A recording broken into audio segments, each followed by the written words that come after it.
गौतम बुद्ध के बारे में एक बात प्रसिद्ध थी कि वो कुछ लोगों को तो सीधे अपना शिष्य बना लेते थे और बौद्ध संघ में शामिल कर लेते थे, लेकिन कुछ लोगों को अपना शिष्य बनाने से पहले वो उन्हें कुछ दिनों के लिए शमशान घाट में जाकर रहने के लिए कहते थे और फिर उसके बाद ही संघ में शामिल करते थे। तो आखिर बुद्ध ऐसा क्यों करते थे, आज जानेंगे इस वीडियो में एक कहानी के माध्यम से। लेकिन उससे पहले अगर आप भी एक किताब से भी कम की कीमत देकर हजारों किताबों को ऑडियो फॉर्म में सुनना चाहते हैं तो इसके लिए आप डाउनलोड कर सकते हैं कुकू FM। जिनको नहीं पता, कुकू FM इंडिया का सबसे बड़ा ऑडियो बुक प्लेटफॉर्म है जहां पर आप 10,000 से भी ज़्यादा किताबों को ऑडियो बुक और बुक समरीज के फॉर्म में सुन सकते हैं, वो भी अपनी मनपसंद लैंग्वेज में। मैंने अभी रिसेंटली ही कुकू FM पर stillness is the key book की हिंदी में बुक समरी सुनकर फिनिश की है। चाहे तो आप भी सुन सकते हैं, बहुत ही गजब की किताब है। इस प्लेटफॉर्म का ईयरली सब्सक्रिप्शन पड़ता है मात्र 399 रुपीज़ का, लेकिन अगर आप यूज़ करते हैं कूपन कोड WI50 तो आप में से पहले 250 लोगों को ये पड़ेगा सिर्फ 199 रुपीज़ में, वो भी पूरे 1 साल के लिए। ऐप को डाउनलोड करने की लिंक भी आपको डिस्क्रिप्शन एंड फर्स्ट कमेंट पर मिल जाएगी। आइए कहानी शुरू करते हैं। एक बार की बात है, गौतम बुद्ध के पास एक व्यक्ति आता है और कहता है, बुद्ध, मैं भी आपके संघ में शामिल होना चाहता हूँ, कृपया कर मुझे दीक्षा दें और अपने साथ अपने संघ में शामिल करें। यह सुनने के बाद बुद्ध कुछ देर तक उस व्यक्ति की आंखों में देखते हैं और कहते हैं, मैं तुम्हें संघ में शामिल नहीं कर सकता। अगर तुम्हें संघ में शामिल होना है तो उससे पहले तुम्हें एक पूरा दिन और रात शमशान में गुजारनी पड़ेगी। यह सुनते ही वह व्यक्ति डर जाता है और कहता है, बुद्ध, ये कैसी शर्त है आपकी? दिन में तो ठीक है, लेकिन मैं रात को शमशान में नहीं रुक सकता। बुद्ध ने पूछा, रात में क्यों नहीं रुक सकते? व्यक्ति ने कहा, क्योंकि रात होते ही शमशान में भूत प्रेत और आत्माएं घूमने लगती हैं। बुद्ध ने पूछा, क्या तुमने कभी किसी भूत प्रेत या आत्मा को अपनी आंखों से देखा है? व्यक्ति ने कहा, नहीं बुद्ध, मैंने अपनी आंखों से तो नहीं देखा, लेकिन मैंने लोगों के मुंह से भूत प्रेत और आत्माओं के होने की कहानियां जरूर सुनी हैं और मैंने कुछ लोगों को भूत प्रेत लगते भी देखा है। ऐसे लोग बहुत अजीब अजीब सी हरकतें करने लगते हैं। बुद्ध ने कहा, तो फिर ये तुम्हारे लिए एक बहुत ही सुनहरा मौका है यह जानने का कि क्या सच में भूत प्रेत और आत्माएं होती भी हैं या नहीं। व्यक्ति ने कुछ देर तक सोचा, फिर कहा, ठीक है बुद्ध, अगर आपकी यही शर्त है तो एक दिन और रात के लिए मैं शमशान में रुक जाऊंगा। इसके बाद वह व्यक्ति बुद्ध से आज्ञा ले अपने घर वापस चला जाता है। सुबह होते ही वह व्यक्ति फिर बुद्ध के पास आता है और शमशान जाने की आज्ञा मांगता है। बुद्ध ने कहा, ठीक है, तुम शमशान जा सकते हो, लेकिन एक बात का ध्यान रखना, पूरे दिन और रात में तुम जो कुछ भी वहां देखोगे या जो भी घटना तुम्हारे साथ वहां घटेगी वो सब कुछ तुम मुझे आकर बताओगे। उसने कहा, ठीक है बुद्ध। इसके बाद वह व्यक्ति शमशान के लिए निकल पड़ता है। उसके जाते ही बुद्ध अपने 2 शिष्यों से कहते हैं, तुम दोनों उसके पीछे जाओ और उसका ध्यान रखना, लेकिन ध्यान रहे उसे यह बात पता नहीं लगनी चाहिए कि तुम दोनों उसके आसपास ही हो। वे दोनों शिष्य भी चुपचाप उस व्यक्ति के पीछे पीछे शमशान की तरफ चले जाते हैं। एक पूरा दिन और रात शमशान में गुजारने के बाद अगली सुबह वह व्यक्ति गौतम बुद्ध के पास वापस आता है। बुद्ध ने पूछा, बताओ क्या देखा तुमने वहां? व्यक्ति ने कहा, बुद्ध, मेरे शमशान में पहुंचने के कुछ देर बाद मैंने देखा कि वहां एक अर्थी आई। उसके पीछे एक बड़ी भीड़ थी। वह अर्थी एक बूढ़े व्यक्ति की थी। उस बूढ़े व्यक्ति के चारों बेटों ने अर्थी को कंधा दे रखा था। वे चारों बहुत दुखी दिखाई पड़ रहे थे। वहीं अर्थी के पीछे चलने वाले कुछ लोग बातें कर रहे थे कि अच्छा इंसान था बेचारा, लेकिन अब नहीं रहा। वहीं कुछ लोग ये भी कह रहे थे कि अच्छा हुआ इसके साथ, बेचारा बूढ़ा बिना किसी ज़्यादा दर्द और पीड़ा के इस दुनिया से चला गया। इसी तरह और भी लोग उसके बारे में तरह तरह की बातें कर रहे थे। फिर उस बूढ़े को चिता पे लिटाया गया और उसके बड़े बेटे ने उस चिता को अग्नि दी। फिर सभी लोग वहीं पास के ही तालाब से नहाकर वहाँ से चले गए। उसके बाद मैं काफ़ी देर तक वहीं बैठा हुआ उस जलती हुई चिता को देखता रहा। फिर जब दोपहर हुई तो वहाँ एक अर्थी और आई। यह अर्थी एक जवान औरत की थी। उस औरत का पति उस अर्थी के आगे चल रहा था। वह बहुत दुखी था। उसकी आंखों से आंसू बह रहे थे। अर्थी के पीछे चलने वाले कुछ लोग कह रहे थे कि बहुत गलत हुआ इस लड़के के साथ। इतनी सी उम्र में ही इसकी पत्नी ने इसका साथ छोड़ दिया। अभी तो बेचारे की पूरी जिंदगी पड़ी है। 2 छोटे बच्चे हैं इसके। अकेले कैसे उनकी परवरिश करेगा। भगवान ने बहुत गलत किया इसके साथ। इसके अलावा वहाँ कुछ महाज्ञानी व्यक्ति भी थे जो उस मृत स्त्री के पति को समझा रहे थे कि रो मत, क्योंकि आज नहीं तो कल उसे यहाँ आना ही था। किसी को पहले तो किसी को बाद में, लेकिन एक दिन सबको यहाँ आना है। कोई मृत्यु से बच नहीं सकता, सब कुछ यहीं रह जाता है। इसीलिए हमें क्रोध, चिंता, लालच और बुरे कर्मों से बचना चाहिए। और इसी तरह की और भी ज्ञान की बातें वो सभी ज्ञानी व्यक्ति आपस में करते रहे। फिर उस स्त्री के पति ने उसकी चिता को अग्नि दी और जोर जोर से रोने लगा। उसे रोता देख कुछ लोग उसे सांत्वना देने आ गए। फिर उन सभी लोगों ने भी पास के ही तालाब से स्नान किया और वहां से चले गए। मैं इस बार भी बैठा हुआ उस स्त्री की चिता को जलते देखता रहा। जब शाम होने को थी तो वहां 2 अर्थियां और आई। एक अर्थी महंगे फूल मालाओं से सुसज्जित थी। उसके पीछे जो लोग थे वो बड़े खानदान से लग रहे थे और उसके पीछे लंबी भीड़ भी थी।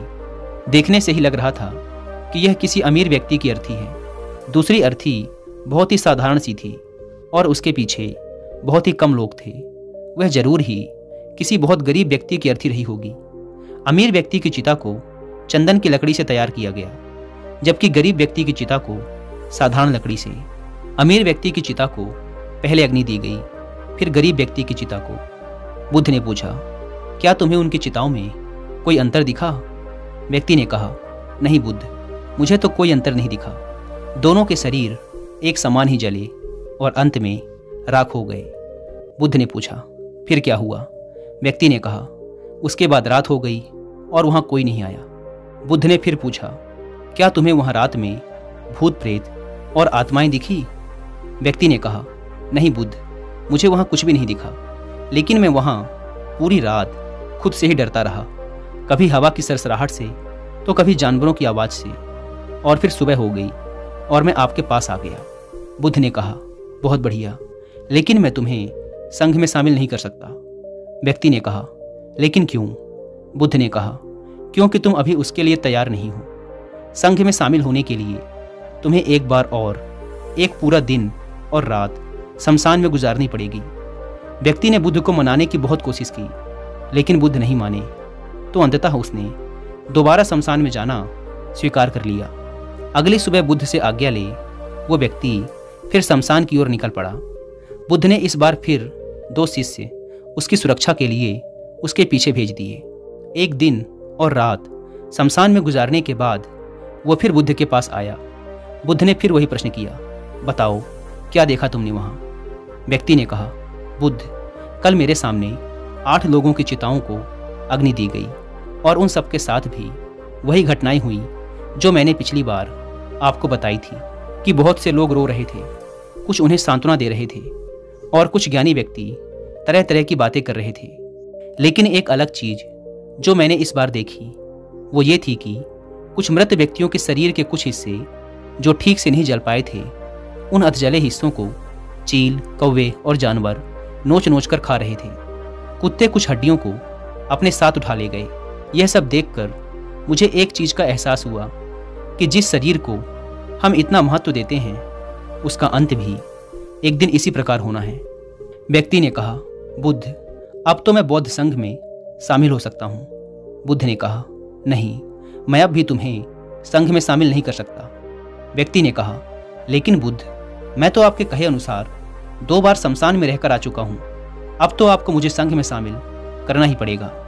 बुद्ध ने कहा, जिस महत्वपूर्ण चीज को देखने के लिए मैंने तुम्हें शमशान भेजा था, तुम अब तक उसे नहीं देख पाए हो, इसीलिए मैं तुम्हें संघ में शामिल नहीं कर सकता।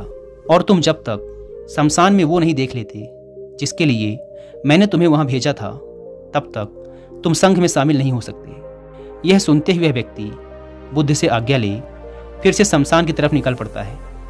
वह एक पूरा दिन और रात शमशान में गुजारता है, लेकिन इस बार उसके अंदर कुछ घट चुका था। उसने वह देख लिया था जो बुद्ध उसे दिखाना चाहते थे। अगली सुबह होते ही उसे बुद्ध के पास पहुंचने की जल्दी नहीं थी। वह अंदर से एकदम शांत और स्थिर हो गया था। उसके चेहरे पर गंभीरता आ गई थी। वह धीरे धीरे चलता हुआ गौतम बुद्ध के पास पहुंचा और उन्हें प्रणाम कर बिना कुछ बोले शांति से बैठ गया। बुद्ध ने फिर वही प्रश्न किया, क्या देखा तुमने वहाँ? व्यक्ति ने कहा, मैंने देखा कि 4 लोग मुझे अर्थी में लिटाकर शमशान की तरफ ला रहे हैं। लोग मेरी अर्थी के ऊपर फूल मालाएं फेंक रहे हैं। एक बहुत बड़ी भीड़ मेरी अर्थी के पीछे पीछे चल रही है। मेरे पिता, जो कि मेरी मौत से बहुत दुखी हैं, वो रोते हुए मेरी अर्थी के साथ चल रहे हैं। मेरा छोटा भाई भी मेरी मौत से बहुत दुखी है और रो रहा है। कुछ लोग मेरे भाई और पिता को समझा रहे हैं और उन्हें सांत्वना दे रहे हैं। भीड़ में चल रहे कुछ लोग भी मेरी मौत से दुखी हैं और कुछ दुखी होने का दिखावा कर रहे हैं। भीड़ में से कुछ लोग बातें कर रहे हैं कि अच्छा इंसान था, अभी उम्र ही क्या थी बच्चे की, लेकिन भगवान ने इसे इतनी जल्दी बुला लिया। और भी लोग मेरे बारे में तरह तरह की बातें कर रहे हैं। फिर मेरी अर्थी को शमशान की जमीन में रख दिया गया। मैं सांस लेना चाहता था, लेकिन मेरे अंदर सांस नहीं थी। मैं अपने हाथ पैरों को हिलाना चाहता था, लेकिन मैं हिला नहीं पा रहा था। मैं अर्थी से उठकर अपने पिता को गले से लगाना चाहता था और अपने छोटे भाई से ये कहना चाहता था कि माता पिता का ध्यान रखना, क्योंकि अब तुम ही हो जिसे पूरे घर को संभालना है। उसके बाद मुझे उठाकर चिता में लिटा दिया गया। फिर मुझे एक कपड़े से ढक दिया गया।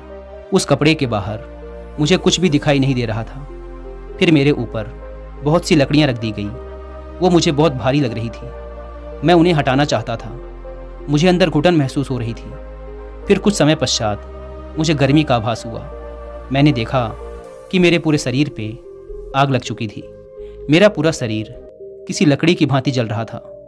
मैं चिल्लाया, लेकिन मेरे मुंह से आवाज़ नहीं निकली। मैं उस अग्नि में पूरी तरह से खो गया था। मैं पूरी रात खुद को ऐसे ही जलता देखता रहा और अंत में मैंने पाया कि मैं राख में तब्दील हो चुका हूँ। उस पूरी रात मैं पता नहीं कहाँ खोया रहा। ना तो मैं डरा और ना ही मुझे किसी प्रकार के डर का एहसास हुआ। और सुबह होते ही मैं आपके पास आ गया बुद्ध। यह सब सुन बुद्ध मुस्कुराए और बोले, अब तुम संघ में शामिल हो सकते हो। बुद्ध ने आगे कहा, जीवन को वही व्यक्ति समझ सकता है जिसने मृत्यु को समझ लिया हो। जैसे एक बीमार व्यक्ति ही स्वस्थ रहने के महत्व को अच्छे से समझ सकता है। वास्तव में गहरे ध्यान और साधना में उतरने के लिए अंदर ज्ञान का बीज होना बेहद आवश्यक है। और वह ज्ञान का बीज कल रात तुम्हें वहां मिला। तुमने वहां जाकर यह महसूस कर लिया कि तुम्हारा शरीर नश्वर है और तुम्हारे साथ कुछ भी नहीं जाने वाला, सब यहीं रह जाएगा। जब तुम पहले 2 बार शमशान गए तो तुम भी उन्हीं ज्ञानी व्यक्तियों की तरह ही थे जो शमशान में जाते ही धार्मिक हो जाते हैं, जिन्हें वहां जाते ही मृत्यु की याद आती है, शरीर के नश्वर होने की याद आती है और वो वहां बड़ी बड़ी बातें करते हैं, लेकिन वहां से निकलते ही फिर पहले जैसे हो जाते हैं।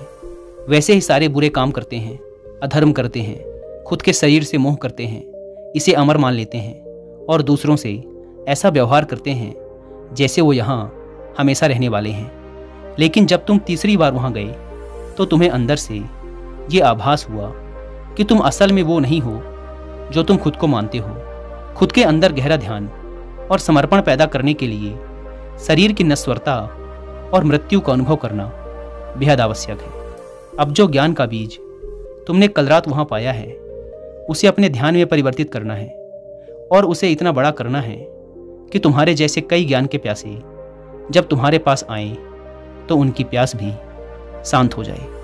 दोस्तों, उम्मीद करता हूँ कि आपको यह वीडियो ज़रूर पसंद आई होगी और एक बार फिर याद दिला दूँ कि कुकू FM पर stillness is the key book की हिंदी में बुक समरी सुनना ना भूलें। धन्यवाद।